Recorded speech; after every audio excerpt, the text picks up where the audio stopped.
ঘটনাটি তাদের পূর্ব পরিকল্পিত ছিল। এই জন্য আসামিদেরকে চিহ্নিত করার পূর্বেই তারা সীমান্ত পাড়ি দিতে সক্ষম হয়। পল্টন থানাস্থ বিজয়নগর বক্স কালভার্ট এলাকায় মোটরসাইকেল আরোহী দুর্বৃত্তের গুলিতে ইনকিলাব মঞ্চের মুখপাত্র জনাব শরীফ উসমান বিন হাদি গুলিবিদ্ধ হন। দ্রুতই তাকে ঢাকা মেডিকেল কলেজ হাসপাতালে প্রেরণ করা হয়। পরবর্তীতে রাজধানীর একটি বেসরকারি হাসপাতাল এভারকেয়ারে ভর্তি করা হয়।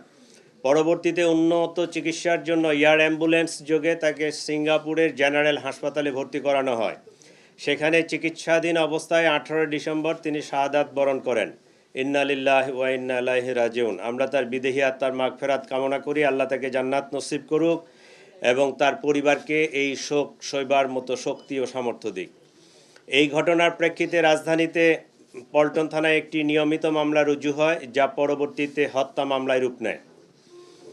প্রিয় সাংবাদিক ভাই ও বোনেরা, ন্যাক্কারজনক এই ঘটনার পরপরই Dhaka metropolitan police, DB, CTTC, RAB, CID, BGB ঘটনায় জড়িতদের শনাক্ত করে গ্রেফতার করে আইনের আওতায় আনার জন্য কাজ শুরু করে। ঘটনাস্থলে উপস্থিত ব্যক্তিদের দেওয়া তথ্য, সিসিটিভি ফুটেজ বিশ্লেষণ, ওপেন সোর্স ইন্টেলিজেন্স এবং তথ্য প্রযুক্তির সহায়তায় ঘটনার দিনই শুটার ফয়সাল করিম মাসুদ ওরফে দাউদ ওরফে রাহুল এবং তার সহায়তাকারী মোটরসাইকেল চালক মোহাম্মদ আলমগীর শেখকে শনাক্ত করা হয়। তাৎক্ষণিক তাদের গ্রেফতারের জন্য আইন শৃঙ্খলা বাহিনীর একাধিক টিম সাভার, হেমায়েতপুর, আগারগাঁও, নরসিংদীতে অভিযান পরিচালনা করে। ধারাবাহিক অভিযানের অংশ হিসেবে ডিএমপির একটি টিম ময়মনসিংহের হালুয়াঘাটের সীমান্তবর্তী এলাকা পর্যন্ত অভিযান পরিচালনা করে। প্রিয় সাংবাদিক বৃন্দ, আপনারা জানেন এই ঘটনার সাথে জড়িতদের আইনের আওতায় নিয়ে আসার জন্য আমরা যথাসাধ্য চেষ্টা করছি। ইতিমধ্যে সংশ্লিষ্ট মামলাটি নিবিড় তদন্তের জন্য ঢাকা মহানগর গোয়েন্দা পুলিশের নিকট হস্তান্তর করা হয়েছে।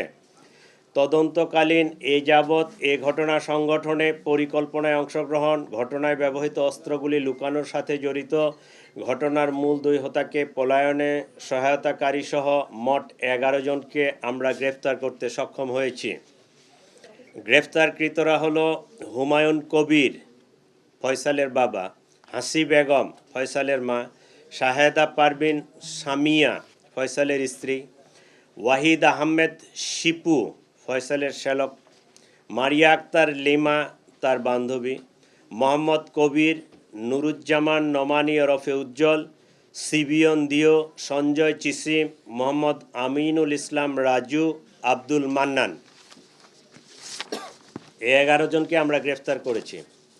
এই ঘটনায় জব্দকৃত উল্লেখযোগ্য আলামত সমূহ হত্যাকাণ্ডে ব্যবহৃত 2টি বিদেশি পিস্তল, 52 রাউন্ড গুলি, ম্যাগজিন, ছোরা; হত্যাকাণ্ডে ব্যবহৃত মোটরসাইকেল ও ভুয়া নম্বর প্লেট, যে নম্বর প্লেটটি অপারেশনের সময় লাগানো ছিল; ঘটনার সময় ওসমান হাদিকে বহনকারী অটোরিকশা; ঘটনাস্থল থেকে হত্যাকাণ্ডে ব্যবহৃত গুলির খোসা, ভিডিও চিত্র, সিসিটিভি ফুটেজ ও অন্যান্য আলামত; প্রায় 53টি অ্যাকাউন্টের বিপরীতে 218 কোটি টাকার স্বাক্ষরিত চেক।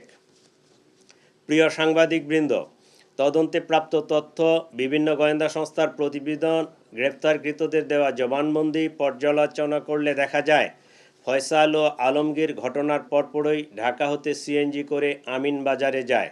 পরবর্তীতে তারা মানিকগঞ্জের কালামপুর যায়। সেখান থেকে পূর্ব পরিকল্পনা অনুযায়ী একটি প্রাইভেট কারে করে ময়মনসিংহের হালুয়াঘাটে পৌঁছে। ঘটনাটি তাদের পূর্ব পরিকল্পিত ছিল। এই জন্য আসামিদেরকে চিহ্নিত করার পূর্বেই তারা সীমান্ত পাড়ি দিতে সক্ষম হয়। হালুয়াঘাটের পূর্বে মুন ফিলিং স্টেশনে জনৈক ফিলিপ এবং সঞ্জয় তাদেরকে গ্রহণ করার জন্য অপেক্ষা করতে থাকে।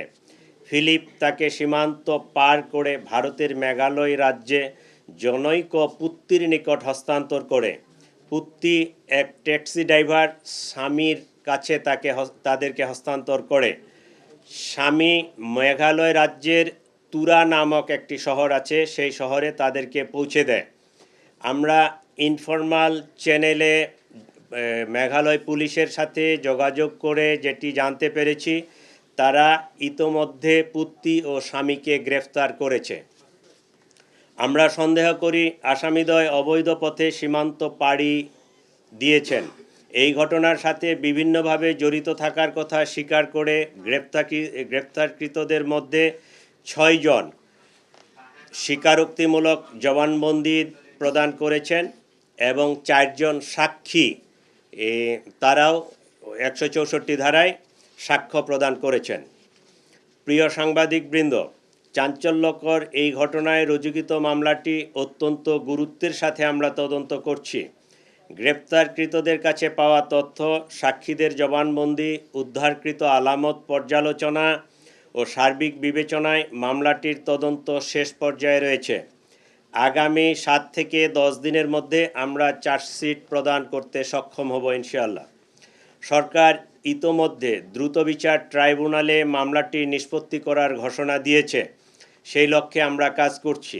এই জন্য এই জঘন্য ঘটনার ন্যায় বিচার নিশ্চিত করতে রাষ্ট্রের পক্ষ থেকে, আমাদের পক্ষ থেকে সর্বোচ্চ প্রচেষ্টা অব্যাহত রয়েছে।